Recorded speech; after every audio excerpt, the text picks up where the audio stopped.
সকাল থেকে 50টা জাপানিজ কোয়েল, নতুন মুরগি, হাঁসের বাচ্চা সব নিয়ে ফার্মে আসছিলাম, কিন্তু শুধু পাখি নিয়ে আসা না, আজকে পুরো একটা দিনের প্রজেক্ট করে ফার্মের সেটআপটাই অনেকটা চেঞ্জ করে ফেলতে হবে। আর দিন শেষে যখন সব রকম কোয়েলকে তাদের নতুন ঘরের জায়গায় ছেড়ে দিলাম, সত্যি বলতে ওদেরকে এভাবে এনজয় করতে দেখে আমার নিজেরই মনটা ভরে গেল। আজকে আসলে আমাদের ফার্মের জন্য বেশ কিছু নতুন জিনিস নিয়ে আসতে বের হয়েছি। যেহেতু আমাদের ফার্মে অলরেডি কিছু কটনিক্স কোয়েল আছে, তাই এবার ভাবলাম একটু বড় করে কাজটা শুরু করা যাক। তো এখান থেকে আমি মোট 50টা জাপানিজ কোয়েল নেই, 40টা ফিমেল আর 10টা মেল। আর এখানে আসার পর কয়েকটা মুরগি দেখি যেগুলো আমার কাছে দেখতে বেশ সুন্দর লাগছিল, তাই ভাবলাম যেহেতু আসছি তাদের নিয়েও যাই। ফার্মে পৌঁছানোর পর প্রথমেই আমি মুরগিগুলোর একটা রুমের ভিতরে ছেড়ে দিই, কারণ অনেক গরমের মধ্যে পুরান ঢাকা থেকে এতক্ষণ ট্রাভেল করে আসছে তারা। আর সাথে কিন্তু আরেকটা জিনিসও নিয়ে আসছি, আমাদের বাসায় ফুটানো 3টা ছোট ডাকলিং। ওদের নিয়ে সামনে অবশ্যই একটা আলাদা ইন্টারেস্টিং ভিডিও আসতেছে, কারণ এই 3টা নিয়ে সামনে বেশ কিছু কাহিনী আছে। আর আমাদের এই 3টা ছোট ডাকলিংকেও একটু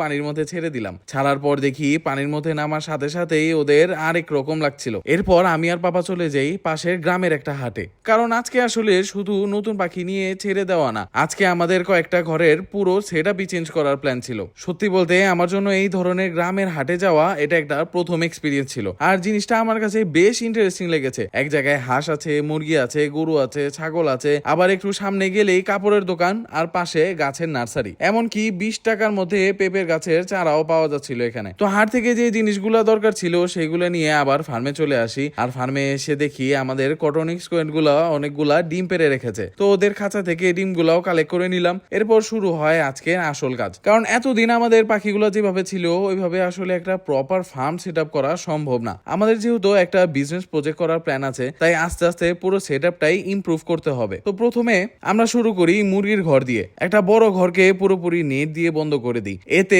মুরগিগুলা সেফ থাকবে, আবার বাতাস চলাচলও ঠিক থাকবে। এরপর ফ্লোরের জন্য নিয়ে আসি একটা বিশাল তেরপাল, পুরো ফ্লোর কভার করে তেরপাল দিয়ে বিছিয়ে দিই। আমি আসলে এইভাবে বেডিং সেটআপটা করতে পছন্দ করি, কারণ পরে ক্লিনিং করতে অনেক ইজি হয়, স্মেলও কম থাকে, আর পাখিগুলোর জন্য একটা কমফোর্টেবল বেডিং হয় এটা। তো তেরপাল বিছানো শেষ করে এবার শুরু হলো তুষ দেওয়ার কাজ। নিয়ে আসলাম বিশাল এক বস্তা কাঠের তুষ। তারপর আমি আর আমাদের খামারের রাখাল মিলে পুরো ঘরের ভিতরে তুষ ছড়ানো শুরু করলাম। আর অনেস্টলি এই কাজ করতে করতে একটা সময় মনে হচ্ছিল ভাই আজকে মনে হয় না কাজটা শেষ করতে পারবো, মনে হয় রাত হয়ে যেতে পারে। পুরো ফ্লোরটা ভালোভাবে তুষ দিয়ে কভার করে দিলাম। আর আমি চাচ্ছিলাম মুরগিগুলোর ঘরটা একটু ন্যাচারাল ফিল হোক। বিদেশে অনেক ফ্রি রেঞ্জ চিকেন সেটআপে আমি দেখেছি ঘরের ভিতরে কিছু ব্রাঞ্চ দিয়ে থাকে তারা, যেখানে উপরে বসে থাকে এই মুরগিগুলা। তো আমিও ভাবলাম আমাদের মুরগিগুলো এরকম একটা সুযোগ করে দিই, তাই কয়েকটা ব্রাঞ্চ ঘরের ভিতরে লাগিয়ে দিলাম, যাতে তারা উড়ে বসতে পারে ভিতরে, আর একটু অ্যাক্টিভ থাকবে এটার কারণে। সবকিছু রেডি হওয়ার পর এবার বাইরে ঘুরে বেড়ানো মুরগিগুলাকে